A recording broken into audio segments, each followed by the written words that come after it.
Good morning बच्चों। अभी तक हमने आपको पाठ 2 वर्ण विचार के बारे में पूरी विस्तृत जानकारी दी। आपके बुक में एक्सरसाइज हैं, लेकिन कुछ क्वेश्चन आंसर नहीं दिए गए हैं, और जो बहुत ही महत्वपूर्ण क्वेश्चन आंसर हैं उसको हम आपकी कॉपी में करने के लिए दे रहे हैं। उसको आप अपनी कॉपी में ही, व्याकरण की कॉपी में कर लेना। आपका प्रश्न है, वर्ण किसे कहते हैं, उसके कितने भेद हैं। आपका आंसर है, भाषा की वह छोटी से छोटी मूल ध्वनि जिसके और खंड न किए जा सके, यानी जिसके टुकड़े नहीं हो सकते, उसी को हम वर्ण कहते हैं। वर्ण के 2 भेद होते हैं, स्वर एवं व्यंजन। इसको आपको जो ग्रामर की कॉपी है उसी में इस क्वेश्चन को कर लीजिएगा आप लोग कि वर्ण किसे कहते हैं, उसके कितने भेद हैं। आपका दूसरा क्वेश्चन है, स्वर किसे कहते हैं। तो पहले आपको स्वर के बारे में विस्तृत जानकारी लेनी है कि स्वर क्या है। जिन वर्णों के उच्चारण में किसी अन्य वर्ण की सहायता नहीं ली जाती है उसी को हम स्वर कहते हैं। जिसके उच्चारण करने में हमें किसी अन्य वर्ण की सहायता न लेनी पड़े उसी को हम स्वर कहते हैं। हिंदी में मुख्यतः 11 स्वर बताए गए हैं, अ, आ, ई, उ, री, ए, ऐ, ओ, औ। ये आपके स्वर की परिभाषा है। और स्वर कितने होते हैं? 11 होते हैं। ये आप अच्छी तरह से याद कर लीजिएगा। अब है स्वर के कितने भेद हैं।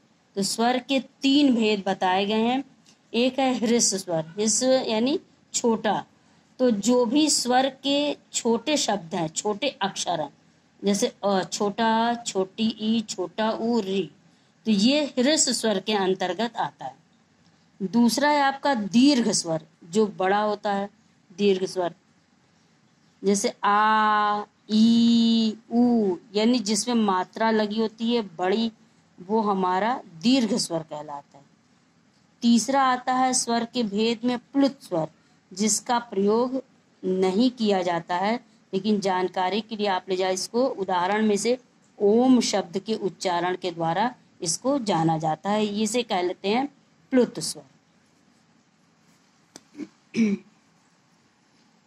अब आपका है, व्यंजन किसे कहते हैं। व्यंजन मुंह के अलग अलग भागों में उच्चारित होने वाले ध्वनि। हमने आपको इससे पहले बताया था कि कौन से अक्षर कहाँ से बोले जाते हैं। तो वही वो कह रहा कि जो मुख के अंदर से अलग अलग भागों में उच्चारण करने वाले जो ध्वनि संकेतों को ही हम व्यंजन कहा जाता है।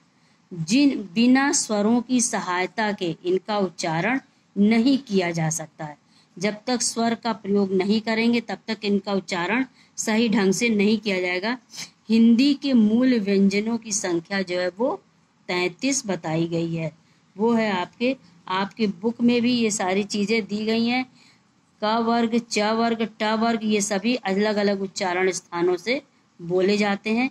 इन सारे प्रश्नोत्तरों को आप लोग कर लीजिएगा। उसके बाद अगली एक्सरसाइज हम नेक्स्ट दिन करवाएंगे।